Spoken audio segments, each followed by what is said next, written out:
안녕하세요. 이번 시간에는 이번 단원에서 배운 내용을 확인하며 정리해 보도록 하겠습니다. 수학 교과서는 124쪽부터 126쪽까지입니다. 영상을 잠깐 멈추고 새 페이지에 있는 문제를 여러분 스스로 풀어보세요. 8문제가 있는데 이번 단원에서 배운 내용을 잘 기억하고 있다면 어렵지 않게 풀 수 있을 거예요. 다 풀어보셨나요? 그러면 124쪽부터 같이 풀이해 보도록 할게요. 우리나라의 딸기 생산량을 권역별로 조사하였습니다. 물음에 답해 보세요. 권역별 딸기 생산량 이렇게 표로 나타내는데요. 서울, 인천, 경기 권역은 3,878톤 생산하고요. 대전, 세종, 충청은 41,182톤, 광주, 전라 39,737톤, 강원 1,562톤, 대구, 부산, 울산, 경상 76,575톤, 제주 712톤. 여기가 가장 많네요. 또 제주가 가장 적죠. 1번 권역별 딸기 생산량을 반올림하여 1000회 자리까지 나타내어 표를 완성해 보세요. 이걸 반올림해서 1000회 자리까지 나타내요. 4000톤. 반올림하여 1000회 자리까지니까 41,000톤. 반올림하여 1000회 자리까지 4만 톤. 반올림하여 1000회 자리까지 2000톤. 반올림하여 1000회 자리까지 77,000톤. 반올림하여 1000회 자리니까 1000톤이 되겠네요. 이렇게 하니까 조금 더 간단하게 표현이 되었죠. 아래 표를 보고 그림 그래프로 나타내어 보세요. 준비물 9. 뒤쪽에 보면 딸기 모양의 붙임딱지가 있을 거예요. 그것을 바탕으로 해서 그림 그래프로 나타내는데 여기에 보면 1000톤짜리는 조금 큰 딸기, 1000톤짜리는 조금 작은 딸기로 나타내는데 선생님은 큰 동그라미와 작은 동그라미로 한번 나타내 볼게요. 자, 표를 보고 나타내니까요. 서울, 인천, 경기는 4000톤이에요. 4000톤이니까 작은 동그라미 4개가 되겠죠. 강원도는 2000톤이니까 2개. 대전, 세종, 충청은 41,000톤이니까 큰 것 4개. 셋, 넷, 41,000톤. 대구, 부산, 울산, 경상 77,000톤이네요. 그러면 하나, 둘, 셋, 넷, 다섯, 여섯, 일곱, 그리고 작은 것들 일곱. 둘, 셋, 넷, 다섯, 여섯, 일곱. 77,000톤. 여러분은 딸기 스티커를 이렇게 붙여주면 됩니다. 광주 전라는 4만 톤이니까 큰 것 하나, 둘, 요걸 그대로 붙여서 여기에 나타내주면 되겠네요. 그리고 제주 권역은 1000톤이니까 작은 것 하나를 표시를 해주면 되겠습니다. 이런 식으로 여러분이 붙여주면 이 그림 그래프를 보았을 때 대구, 부산, 울산, 경상의 딸기 수확량이 가장 많구나, 생산량이 가장 많구나 라고 하는 것을 알 수 있죠. 그 다음은 대전, 세종, 충청, 그리고 광주, 전라 순서대로 생산량이 많다라고 하는 걸 알 수 있습니다. 다음 페이지로 가볼게요. 민준이네 학교 4, 5, 6학년 학생들을 대상으로 배우고 싶어 하는 악기를 조사하였습니다. 물음에 답해 보세요. 배우고 싶어 하는 악기. 가야금, 장구, 바이올린, 플룻, 피아노, 기타. 자, 이것들이 있는데요. 합계가 250이에요. 그럼 여기에 들어갈 것은 나머지를 다 더해서 250에서 빼면 기타에 들어갈 값이 되겠죠. 표를 먼저 완성해 봅시다. 더하면 55, 더하면 100, 165, 여기까지 하면 235가 됩니다. 기타가 15명이 되겠죠? 그러면 250이 되니까요. 자, 100분율을 나타내야 하는데 250분의 35 곱하기 100 하면 14가 되고요. 자, 250분의 20 장구요. 곱하기 100. 지금 이 값과 이 값은 변하지 않아요.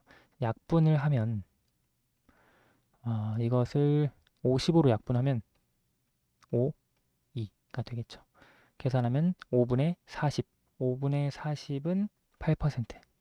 자, 바이올린 250분의 45 곱하기 100. 마찬가지로 5, 2. 5분의 45는 9예요. 9에다가 2를 곱하니까 18%가 되겠고요. 250분의 65 곱하기 100인데 약분을 하면 여기가 5, 여기가 2가 되죠. 이건 13 곱하기 2, 26%가 됩니다. 피아노는 보니까 35, 70, 2배죠. 따라서 백분율도 2배 해서 28%. 기타는 보면 바이올린 45, 여기 15, 3분의 1이죠. 18의 3분의 1, 6%입니다. 자, 계산이 맞는지 합계를 계산을 해보면 22, 40, 66 여기 더하면 66에 76, 86, 96에 2를 빼니까 94, 6 더하면 100 맞네요. 이렇게 표를 완성해 줄 수 있고요. 표를 보고 띠 그래프와 원 그래프로 나타내어 보세요. 제목은 써있죠. 배우고 싶어하는 악기, 배우고 싶어하는 악기. 띠와 원을 각각의 항목별 백분율만큼 나눠주면 됩니다. 가야금 14%니까 장구 8% 더하면 22니까 22까지 가지고요. 그 다음 이걸 더하면 40이니까 40까지 그 다음 더하면 66까지 플러스 26이니까요. 26%. 그 다음 피아노가 94%까지죠. 자, 그 다음에 항목별 이름 그리고 백분율 써주면 됩니다. 가야금 14% 그리고 장구 8% 바이올린 18% 플루트 26% 그리고 가장 넓은 피아노 28% 그리고 기타 이거는 실제 연주하는 악기 기타보다는 나머지 다른 악기를 나타낸 기타 같아요. 뭐 정확하게 써있지는 않지만 자, 원 그래프로 나타내는 것도 똑같습니다. 가야금 14% 그리고 장구 22까지 나타내면 되고요. 그 다음 바이올린 40까지 눈금 하나가 1을 나타냅니다. 그 다음 플룻 66까지 그 다음 피아노 94까지 이렇게 완성하고 똑같이 써주면 돼요. 가야금 14% 장구 8% 바이올린 18% 플룻 26% 피아노 28% 그리고 마지막 기타 6%가 되겠네요. 다음 페이지로 넘어가 봅시다. 아, 아래 있었네요. 그래프를 보고 알 수 있는 내용을 두 가지 써보세요. 뭐 여러 가지가 있을 수 있겠지만 피아노가 가장 많다. 피아노를 학생들이 가장 많이 배우고 싶어 한다. 알 수 있고요. 플루트가 그 다음이다. 그런 것들을 알 수 있는데 한번 써볼게요. 가장 많은 학생들이 배우고 싶어하는 악기는 피아노이다. 이걸 알 수 있고요. 또 피아노를 배우고 싶어하는 학생 수의 비율은 피아노가 28%죠. 그리고 가야금이 14%예요. 그러니까 피아노를 배우고 싶어하는 학생 수의 비율 28%죠. 이것은 가야금을 배우고 싶어하는 학생 수의 비율의 2배이다. 그렇죠? 14%와 28%니까. 이 외에도 다른 것들을 더 알 수 있습니다. 여러 가지 알 수 있어요. 다음 페이지.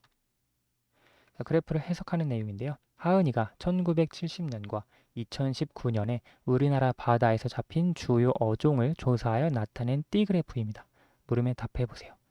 1970년에는 살 오징어가 27% 가장 많이 잡혔어요. 그 다음 갈치, 큰 차이 없죠?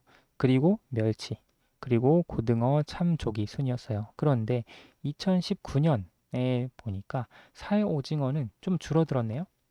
그렇죠? 1970년보다 줄어들었어요. 갈치도 좀 줄어들었고 대신 멸치가 많이 늘어났네요. 고등어도 늘어났어요. 참조기는 좀 줄어들었고요. 이건 전체에 대한 각 부분의 비율입니다. 1970년에 비해 2019년에 잡힌 비율이 줄어든 어종을 모두 찾아 써보세요. 줄어든 어종, 사로징어, 갈치, 그리고 참조기 세 가지죠. 사로징어, 갈치, 참조기 세 가지 어종은 각각 다 줄어들었습니다. 2019년에 잡힌 멸치는 같은 해 2019년에 잡힌 갈치의 몇 배인가요? 멸치 44, 갈치 11이니까 4배가 되겠죠. 마지막입니다. 8번. 하은인에 반 학생들은 대상으로 잡힌 어종의 비율이 변화한 이유, 왜 이렇게 변화했는지 이유를 조사하여 그래프로 나타내려고 합니다. 잡힌 어종의 비율이 변화한 이유별 학생 수의 비율. 자, 말이 좀 어려운데요. 잡힌 어종의 비율이 변화한 이유. 예를 들어 수온이 달라졌다, 환경이 오염됐다, 여러 가지 이유가 있겠죠.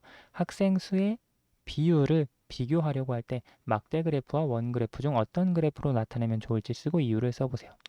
자, 지금 주제가 뭐냐면 잡힌 어종의 비율이 변화한 이유, 이유별 학생 수의 또 비율이에요.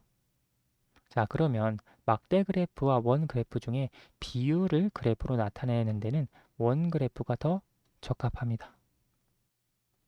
자, 막대 그래프보다 왜 원 그래프가 더 정확하냐? 보면 막대 그래프의 경우에 막대 그래프는 수량의 많고 적음을 비교하기에 좋습니다. 그렇죠? 그런데 우리가 지금 수량이 많고 적음보다 원 그래프의 특징인 전체에 대한 각 부분의 비율을 비교하려는 목적이 있죠. 그래서 원 그래프는 전체에 대한 각 부분의 비율을 비교하기에 좋기 때문에 문제에서 얘기한 변화한 이유별 학생 수의 비율을 조사하기에는 원 그래프가 더 적당하다고 할 수 있습니다. 네, 여기까지 해서 이번 단원 마치도록 할게요. 오늘 수학은 여기까지 하겠습니다. 감사합니다.